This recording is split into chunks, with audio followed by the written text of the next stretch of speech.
போயிடும் அப்படிதான் இருப்பாங்க அப்படின்றாங்க. டீம் லெவல் அடைஞ்ச ரூனி கோல்மனா இருந்தாலும் சரி, அர்னால்டா இருந்தாலும் சரி, அவங்க எல்லாம் எடுக்காத மெடிசின்ஸும் கிடையாது, அவங்களுக்கு ஆண்மை கோளாறு இருந்துச்சுன்னா கிடையாது. இவரு ரோனி கோல்மனையும் அர்னால்டையும் வச்சு கம்பேர் பண்றாருன்றது எனக்கு சுத்தமா புரியல. இது ஒரு டாக்டர் எனக்கு சொன்ன விஷயம். நம்ம பிளட் டொனேட் பண்றோம்ல, பிளட்ல பால்ல இருக்கிறதோடையும் வே புரோட்டீன் வந்து அதிகமா இருக்கு. அப்படி இருக்கும்போது பிளட்ல இருந்து வே எக்ஸ்ட்ராக்ட் பண்ண முடியும். சொல்லுங்க மிஸ்டர் ராஜா. மோத்தா உன்னை பெத்தாலா இல்ல யானை கண்ண கத்திச்சாடா? நான் கேட்க மாட்டேனாங்க, அறிவு வேணாங்க. Hi, this is Akash. You're watching fitness series. Fasten your seat belts. Cha cha cha.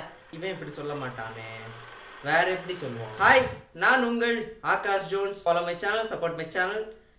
Click the bell button.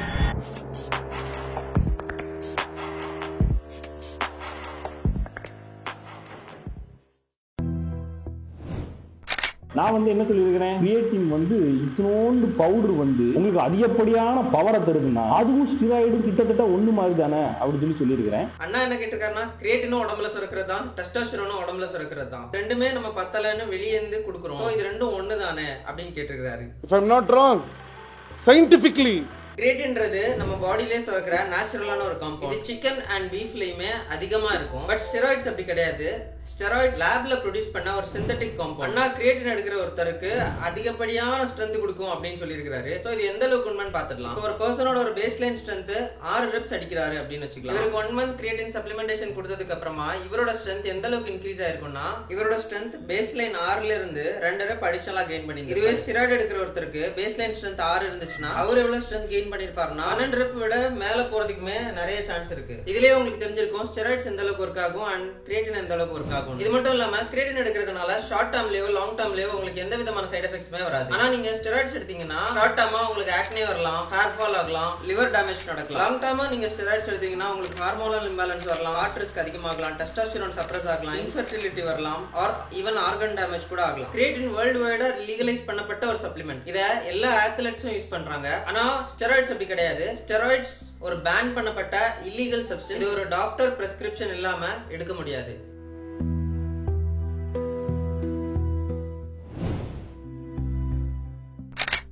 உற்பத்தியாக ஒரு விஷயம் உடம்புக்கு அது அதிகப்படியான தேவை, அதாவது அத்தியாவசிய தேவை கிடையாது. ஒர்க் அவுட் பண்ணி மிஷின் பில்ட் பண்றது தேவை. சரி, வீட்ல எடுக்க முடியாது, அதை வந்து இந்த இதுல எடுக்கணும். அப்படி 1.3 kg வீட்ல இருக்குது, அதை வந்து 3 நாளா செப்பரேட் பண்ணி எடுத்தா அந்த 3 நாள்ல கொஞ்சம் கொஞ்சமா கிரியேட் யாராவது. அண்ணா 2 விதமான क्वेश्चन இதுல கேட்டிருக்காரு.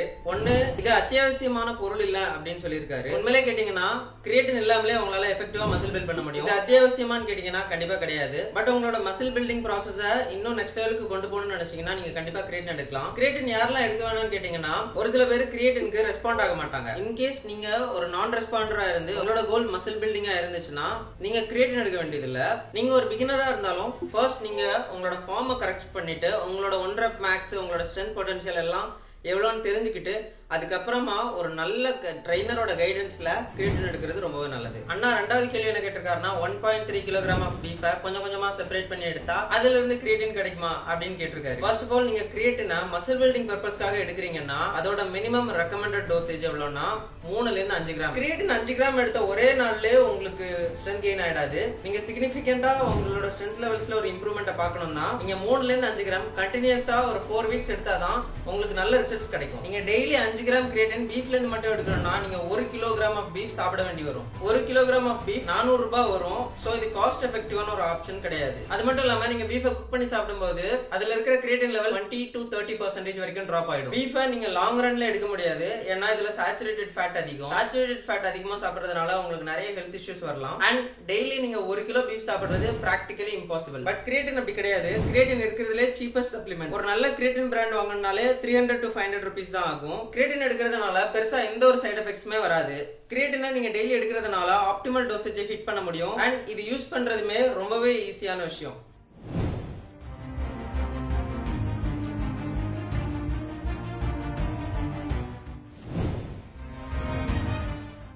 போனா ஆண்மை குறைவு வரும், நீங்க எக்ஸசைஸ் பண்ணா ஆண்மை இல்லாம போயிடும், அப்படிதான் இருப்பாங்க அப்படின்றாங்க. அப்படியா? உண்மையிலே எக்ஸ்ட்ரீம் லெவல் அடைஞ்ச ரோனி கோல்மனா இருந்தாலும் சரி, அர்னால்டா இருந்தாலும் சரி, அவங்க எல்லாம் எடுக்காத மெடிசின்ஸும் கிடையாது, எடுக்காத சப்ளிமெண்ட் கிடையாது, போடாத ஒர்க் அவுட்டும் கிடையாது, எட்டாத உயரமும் கிடையாது. அவங்களுக்கு ஆண்மை கோளாறு இருந்துச்சுன்னா கிடையாது. ஃபர்ஸ்ட் ஆஃப் ஆல் இவர் பண்ற கம்பேரிசனே தப்பு. நார்மலா ஜெனரல் ஃபிட்னஸ்க்காக ஜிம் போறவங்க வேற, பாடி பில்டர்ஸ் வேற. ஒருத்தங்க ஜெனரல் ஃபிட்னஸ்க்காக ஜிம் போறாங்கன்னா அவங்களோட கோல் என்னவா இருக்கும்னா இதர் மசில் பில்டிங் ஆர் ஃபேட் லாஸா இருக்கும். இப்படி ஜிம் போறவங்க ஃபிட்னஸா அவங்களோட லைஃப் ஸ்டைல்ல ஒரு பார்ட்டாவே வச்சுப்பாங்க. சோ இவங்களுக்கு எந்த ப்ராப்ளமுமே வராது. ஜிம் போறவங்கள எப்படி இவரு ரோனி கோல்மனையும் அர்னால்டையும் வச்சு கம்பேர் பண்றாருன்றது எனக்கு சுத்தமா புரியல. பிகாஸ் ரோனி கோல்மனும் அர்னால்டும் ப்ரொஃபஷனல் பாடி பில்டர்ஸ். ஸ்டெராய்ட்ஸ் எடுத்து பாடி பில்ட் பண்ணாலுமே ஆண்மை குறைவு வராது அப்படின்னு சொல்லுவாங்க. அப்படிலாம் எதுவுமே இல்ல. இன்ஃபேக்ட் மிஸ்டர் ராஜா பரோன் சொன்ன ரோனி கோல்மனே ஒரு இன்டர்வியூல ஸ்டெராய்ட்ஸ் எடுத்ததுனால அவரோட செக்ஷுவல் டிசைர்ஸ் ரொம்பவே கம்மியாயிடுச்சுன்னு சொல்லி இருந்திருப்பாரு.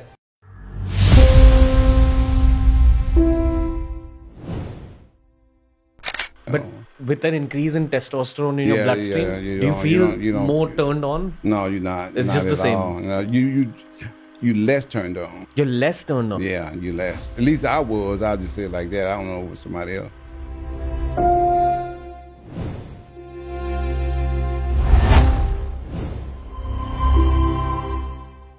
கூடுதலா நம்ம எடுத்துக்கிற இந்த கெமிக்கல் ஐட்டம்ஸ் இதனால வந்து கெமிக்கல் ஐட்டம்ஸ்மே என்ன பண்ணா அவன் வந்து ஒரு டெஸ்டோஸ்டெரான் அதிகமா தான் கொடுக்குறான். அப்ப அவன் உடம்புல டெஸ்டோஸ்டெரான் கொடுக்கும்போது அவன் உடம்புல பவர் அதிகமா தான் இருக்கும், தவிர குறைவா இருக்காது. என்னது ஸ்டெராய்ட்ஸ் இன்னும் கொஞ்சம் அதிகமா கொடுத்தா அவனுக்கு ஆண்மை இன்னும் கூட தான் செய்யுமா? நீங்க சொல்றத பார்த்தா இதை கேட்டுட்டே பல பாடி பில்டர்ஸ் ஸ்டெராய்ட்ஸை வேணும்னே அபியூஸ் பண்ணுவாங்க போல் இருக்கே. இப்போ நேச்சுரலா ட்ரெயின் பண்ற ஒருத்தன் கண்டினியூஸா ஜிம் போறான்னு வச்சுக்கலாம். அவனோட லிபிடோவா இருக்கட்டும், இல்ல செக்ஸ் டிரைவா இருக்கட்டும், இல்ல டெஸ்டோஸ்டெரானா இருக்கட்டும், அவனோட பேஸ் லைனை விட naturally over the period of time கூடிட்டே தான் வரும். பட் இதுவே ஸ்டெராய்ட் எடுக்கிற இன்னொரு பர்சனுக்கு எப்படி இருக்கும்னா அவங்களோட பேஸ் லைன்ல இருந்து அந்த டெஸ்டோஸ்டெரான் லெவல் இனிஷியலி கூட இருந்தாலும் டைம் ஆக அவங்க ஆஃப் சைக்கிள் போன பிறகு முன்னாடி இருந்ததை விட டெஸ்டோஸ்டெரான் லெவல் பயங்கரமா கம்மியாகும். என்னதான் அவங்க பிசிடி பண்ணாலுமே அவங்களோட டெஸ்டோஸ்டெரான் லெவல் மீண்டும் பேஸ் லைனுக்கு திரும்ப வர்றதுக்கு பல மந்த்ஸ் ஆகும். நீங்க ஸ்டெராய்ட்ஸ் யூஸ் பண்ணதுக்கு அப்புறமா கொஞ்ச நாள்லயே உங்களோட பாடியில நேச்சுரலா ப்ரொடியூஸ் ஆகிற டெஸ்டோஸ்டெரானோட லெவல் ஆட்டோமேட்டிக்கா பாடி சப்ரஸ் பண்ணிடும். சோ இதனாலதான் ஸ்டெராய்ட்ஸ் யாரும் எடுக்காதீங்கன்னு எப்பயுமே நான் ரெக்கமெண்ட் பண்றேன்.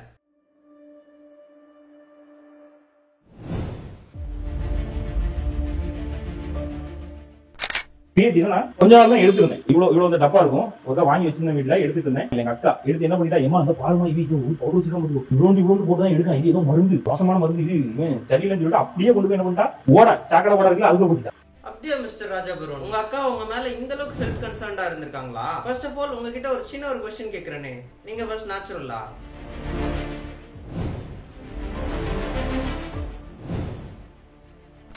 நான் நேச்சுரல் இல்லை. அது நான் எல்லாத்துக்கும் நானே சொல்றேன். என்னைக்கு நான் பாடி பில்டிங் ஃபீல்டுக்குள்ள இறங்கணும், என்னைக்கு நான் தொட்டனோ அன்னைக்கு நேச்சுரல்ங்கிற பேர் என்ன விட்டு போயிடுச்சு. உங்க அக்கா உங்களோட கிரியேட்டின் பாட்டில ஓடல தூக்கி எறியும் போதே நீங்க சொல்லிருக்க வேண்டியதானே, இது பாருமா கிரியேட்டின் எல்லாம் ஒண்ணுமே இல்ல, நான் இதை விட பயங்கரமான பல விஷயங்கள்லாம் என்னோட பாடியில இன்ஜெக்ட் பண்ணிட்டு இருந்திருக்கேன், இதனால என் உயிருக்கு கூட ஆபத்து இருக்கு, இதை பத்தி எல்லாம் கவலைப்படாத, நீ ஏமா இந்த பிஸ்கோத் மேட்டருக்குலாம் சீரியஸ் ஆகுற அப்படின்னு நீ ஏன் கேட்கல மிஸ்டர் ராஜா பரோன்? என்னாச்சு? What's going on? அரங்கனார கொரங்கனார ஆகிட்டான். ஃபர்ஸ்ட் ஆஃப் ஆல் நீங்க நேச்சுரல் இல்லன்னு சொல்லிட்டு உண்மையை ஒத்துக்கிட்டீங்க பாத்தீங்களா, அதுக்கே உங்களுக்கு தனி கட்ஸ் வேணும். சில திருப்பூர் காரணங்களை விட நீங்க 1000 டைம்ஸ் பெட்டர். சும்மா டைம் பாஸ், போர் அடிக்குது இல்ல.